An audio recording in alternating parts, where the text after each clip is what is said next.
क्या जम्मू कश्मीर के reservation system में बदलाव आने वाला है?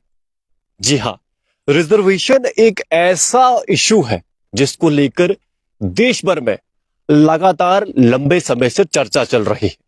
जम्मू कश्मीर की बात करें तो जम्मू कश्मीर में पहले तो यानी आज से लगभग 4-5 साल पहले रिजर्वेशन लगभग ठीक थी, उसको लेकर भी लगातार चर्चा तो होती ही थी, पर अब आज एक बार फिर से ये चर्चा जो है तूल पकड़ रही है। और इसके तूल पकड़ने का कारण है कि जो रुहुल्ला मेहंदी है यानी नेशनल कॉन्फ्रेंस के जो एमपी हैं, वो लगातार हमने देखा कि कैसे पार्लियामेंट में भी लगातार अलग अलग इश्यूज पर, जम्मू कश्मीर के इश्यूज पर लगातार बात करते रहते हैं। और एक बार फिर से कल उन्होंने अपने ट्विटर पर एक लेटर साझा किया है।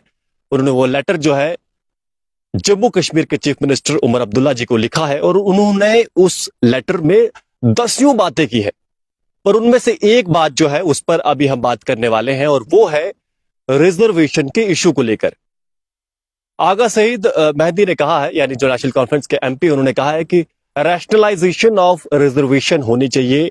जो डिजर्व कैटेगरी है यानी जो रिजर्व कैटेगरी है उनको तो हमने रिजर्वेशन देनी ही है, पर ऐसा ना हो कि रिजर्वेशन जो हम दे रहे हैं उससे जो अनरिजर्व कैटेगरी यानी जनरल कैटेगरी के अंदर जो एस्पिरेंट्स आते हैं, जो गवर्नमेंट जॉब के लिए या अन्य प्राइवेट जॉब्स के लिए भी लगातार संघर्षशील रहते हैं, उनका कोई नुकसान ना हो। यानी एक बराबरी रखनी, इक्विटी की बात की है उन्होंने उस एक लाइन में जिसमें 10वें इशू पर बात की है।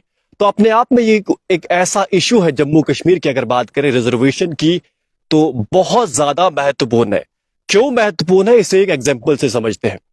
कल कहीं ना कहीं जेकेएस जो है उसका परिणाम आया और उसमें ऐसा बताया जा रहा है, जो लेटेस्ट जानकारी आ रही है, जो हमने भी देखी, 60% जो पोस्ट है जेकेएस की वो रिजर्व कैटेगरी को मिली है। और वहीं अगर बात करें जनरल कैटेगरी की तो 40% पोस्ट अनरिजर्व कैटेगरी को मिली। तो अपने आप में 60% रिजर्वेशन जम्मू कश्मीर में हो चुकी है।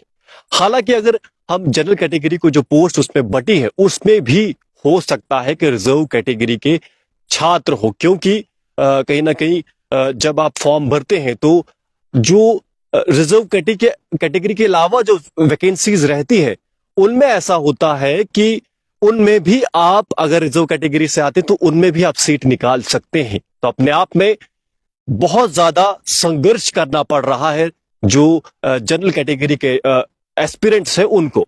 इसे एक एग्जांपल से समझने की कोशिश करेंगे कि जम्मू कश्मीर में रिजर्वेशन कितनी ज्यादा अनजस्ट तरीके से इसे लागू किया गया है। बहुत ज्यादा जरूरत है कि हर स्टेट को अपने हिसाब से रिजर्वेशन लानी है वहां की, क्योंकि हम देखते हैं कि हर स्टेट में अलग अलग कम्युनिटीज का अलग अलग पॉपुलेशन का रेशो है।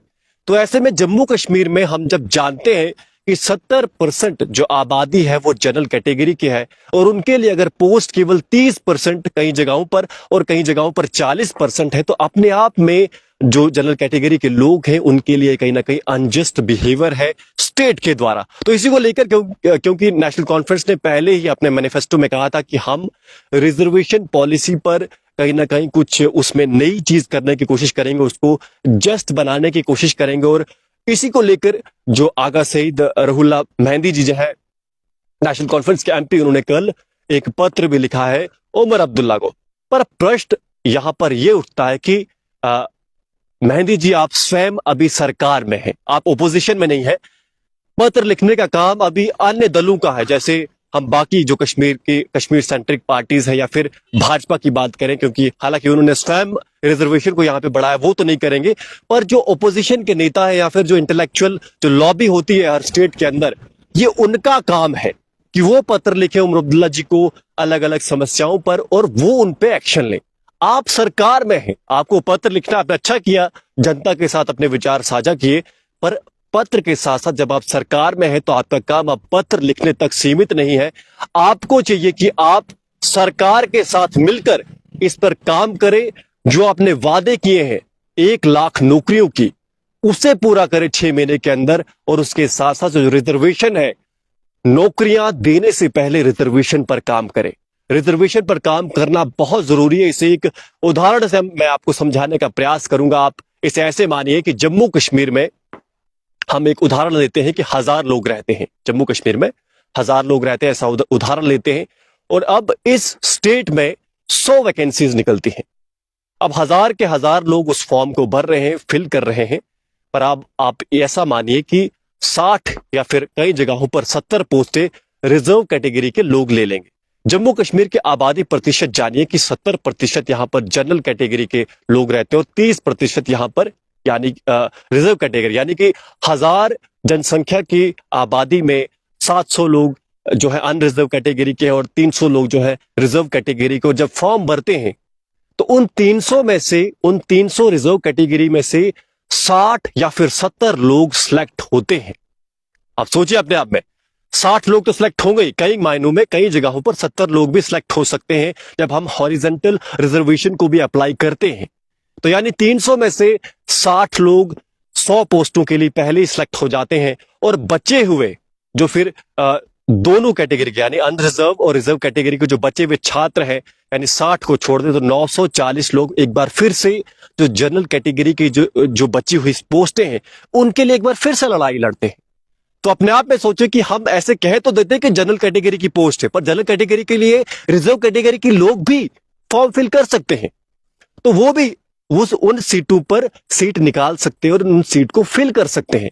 तो अगर बचे हुए 240 लोगों में से अगर आप सोचे कि 10 लोग भी और पोस्ट निकालते हैं तो जो अनरिजर्व कैटेगरी या फिर जनरल कैटेगरी के जो एस्पिरेंट्स हैं उनके लिए 40 में से केवल 30 या 25 सीटें बच जाती हैं।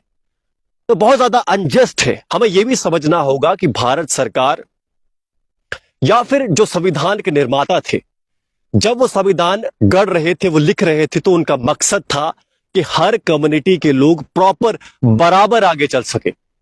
उनका यह मकसद नहीं था कि हम रिजर्वेशन ला रहे हैं तो एक कम्युनिटी को हमें बहुत ज्यादा आगे ले जाना है और दूसरी कम्युनिटी को पीछे छोड़ देना है। मकसद समझिए रिजर्वेशन का, कि रिजर्वेशन का मकसद है कि सबको बराबर, सबको साथ लेके चलना है। जो प्रधानमंत्री जी हर समय कहते हैं कि सबका साथ सबका विकास, ये केवल हर धर्म या समुदाय के लिए नहीं कहा जाता, ये कहा जाता है हर कम्युनिटी के लिए, जिसमें हर अलग अलग कास्ट, हर अलग अलग वर्ग के लोग आते हैं। तो अपने आप में ये चीज जरूर ध्यान में रखनी होगी कि हमें हर कम्युनिटी को साथ में लेकर चलना है। और रिजर्वेशन तो रखिए आप, ठीक है, जैसा कि आगा सईद ने कहा है कि रिजर्वेशन रखिए, पर उसके साथ साथ जो जनरल कैटेगरी के छात्र हैं या एस्पिरेंट्स हैं जो गवर्नमेंट जॉब के लिए तैयारी कर रहे हैं, उनके साथ भी अन्याय ना हो। तो सबसे बड़ी बात यही है। अब देखना यह होगा, क्योंकि एनसी के मैनिफेस्टो में भी था और साथ में कल फिर से यह बात उठी है, इन सब चीजों को लेकर एनसी नेशनल कॉन्फ्रेंस की गवर्नमेंट क्या करती है, क्योंकि सत्ता में आ गई है।